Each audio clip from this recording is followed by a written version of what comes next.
We have 25 chicks. They're going to be showing up here beginning of next week. Pretty excited. Layer hens. And we're trying to get it all set up for them, get ready for their arrival. They're going to be in the brooder for a few weeks once they get here. And we got a pretty good idea, but we have never raised chicks from chicks. The other time we've had chickens, we got them from somebody who sold them to us as pullets, or birds that had already been raised up, kind of past that point of immaturity. They didn't need to go in a brooder. They didn't need to have those extra weeks in the brooder. So the brooding piece is new to us. Our neighbor is actually going to be loaning us a heat lamp, a chick waterer, and the feeder, so that we don't have to purchase those items for ourselves, because it's not the kind of thing that you're going to use all the time. It's something you use pretty irregularly, maybe once a year. So if we end up doing this, yearly, then we'll potentially buy our own. But for this purpose, borrowing them from neighbors is going to be really nice. What we're going to be brooding in is just a large tub. You can see it here behind me. Picked this up at Lowe's the other day. And for 25 birds, I think it should be more than adequate. It has a lid, which we obviously won't be using unless we're moving them from place to place. But I think this should be plenty big. We're going to keep them inside with us so that we can keep an eye on their temperature in the spare bedroom. Hopefully it won't be too much of a stink. Probably put down a tarp to protect the carpet from them. And get them all set up with a heat lamp, some food, and some water. What I need to do, though, is set up a few things. I want to get this going, get it prepared so that when they arrive, we are ready for them and we don't have to kind of scramble at the last minute.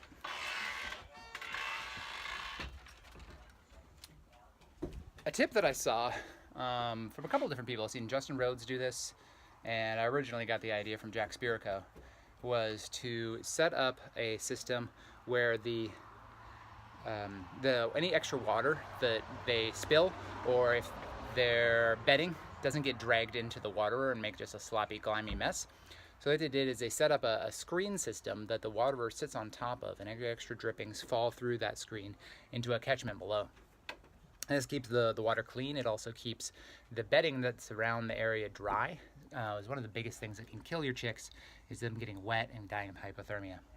So let me show you how this is going to work, and I've got a little bit of work to make sure to get it all set up. This is the tub we're going to be using. I set up with a heat lamp and a waterer. Ensure it's got good circulation.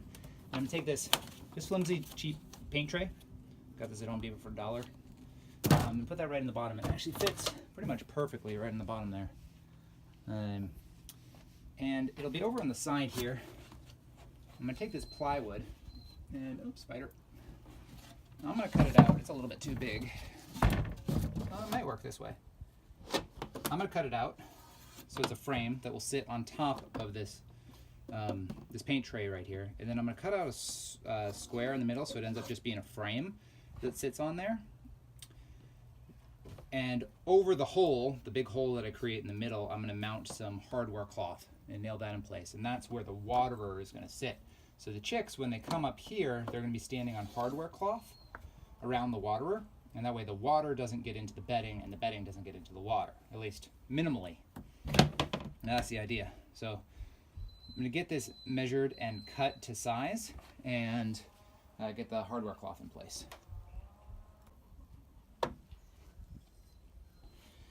And this doesn't have to be an exact measurement, but I'm going to go ahead and say right there. So we're going to cut it.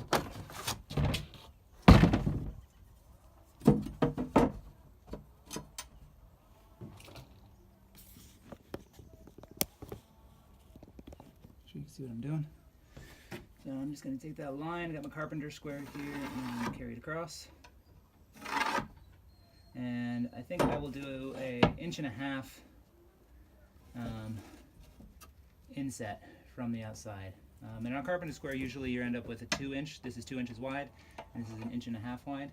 Makes for easier measurements because most of these pieces can be like 2x4s are going to be 1.5 inches wide for the most part.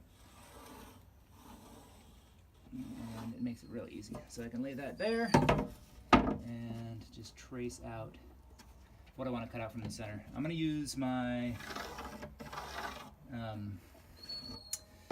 circular saw to just do plunge cuts to do the inside, and what I'll probably do first is go ahead and drill some holes in the corners, which will enable me to have a place to stop with the circular saw, because the circular saw doesn't make a square cut at the end.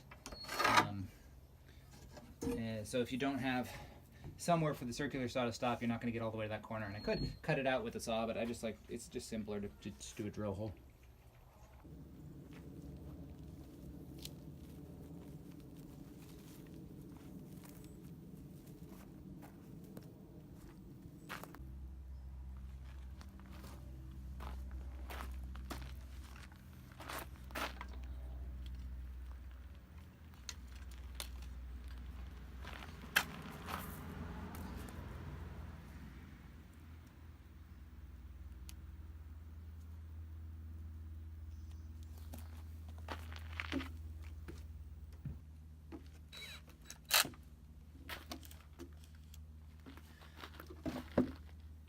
Alright, so I have a 3/8 inch bit here. I'm going to drill some holes in the corners that I'm going to be cutting out. I'm going to do them on the inside of where the circular saw will be cutting.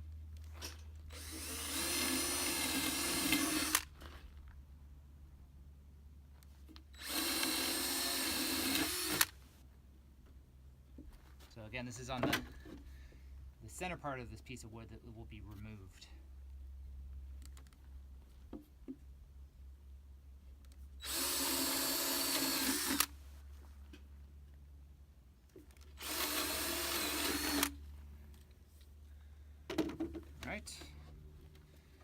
Now I'm going to use my circular saw.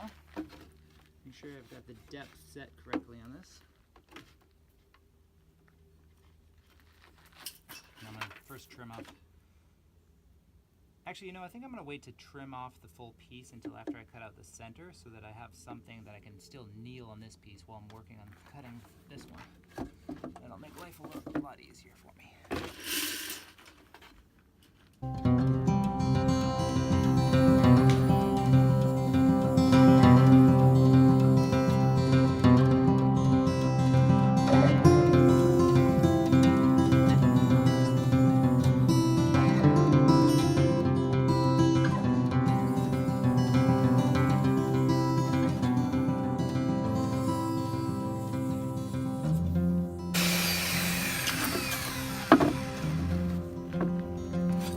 About this is that because the saw is circular, obviously circular saw, there's no straight edge, right?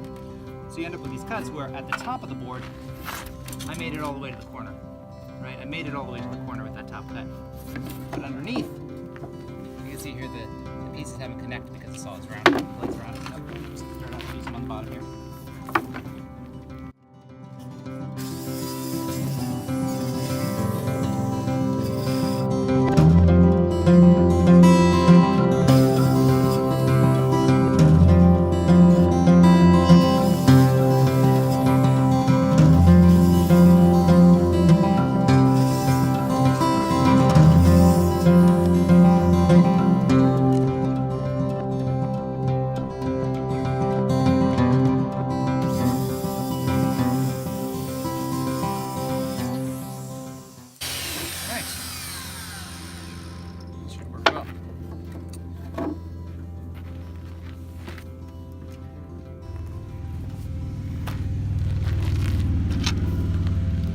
Tin snips are crucial for cutting hardware cloth. You can also do it with an angle grinder, works really well, super fast, but this is what I have for now. So that's what I'm gonna use. I actually wore out 2 pairs of tin snips while doing my steel roof. So it's so much steel to cut.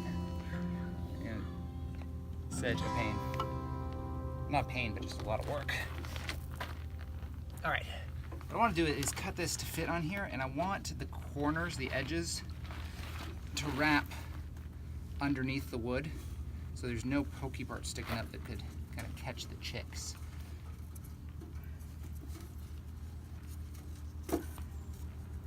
So just kind of setting this on here, eyeballing, make sure it's gonna be long enough to wrap under. That's pretty good right there.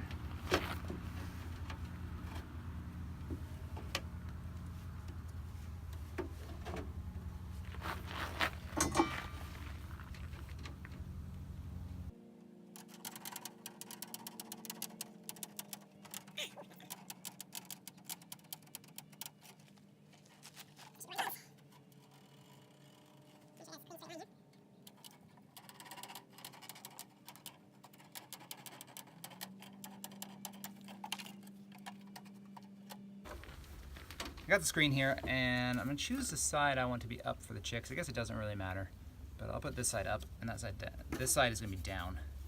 And I'm gonna place it on top of the screen right here. Make sure I've got it centered.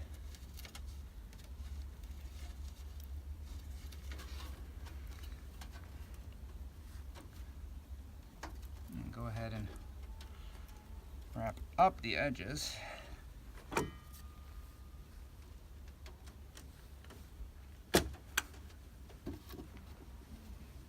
Staple it in place.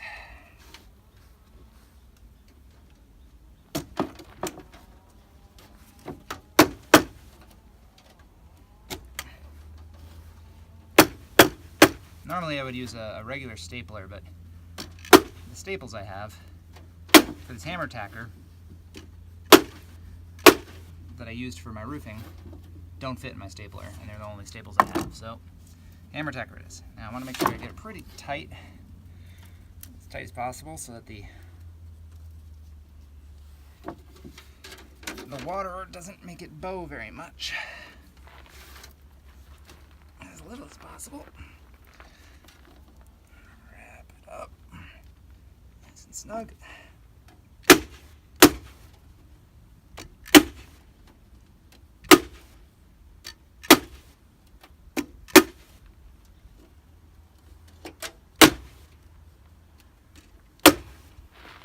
Okay.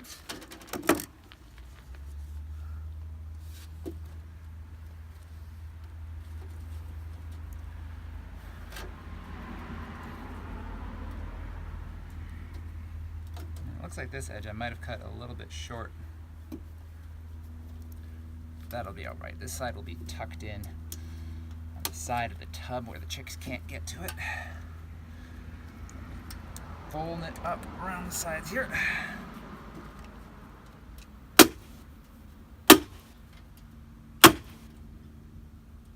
It's not going to be a terrible amount of weight on this thing.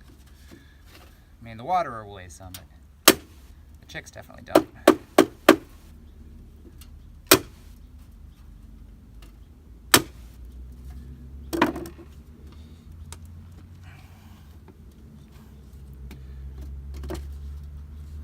Alright, there it is. Let's go test it out on the paint can. Try and get this in a spot where you can see it. The sun's pretty bright right now, so it's making a lot of shades. So there it is. Pretty simple. You can see the back side is where most of the staples are. And then on this edge, it's just wrapped around the edge. And like I said, what I'll do is just set this on top of here. Fits pretty well. That'll sit there. I'll put the waterer on here. And then make a little ramp up to it using the pine shavings, so the chicks can get up here and do their drinking, and then come back over, and we'll have the heat lamp over in this area, so it's a ways away from the water. Has the feed in here somewhere, and they should be all set to go. Simple project.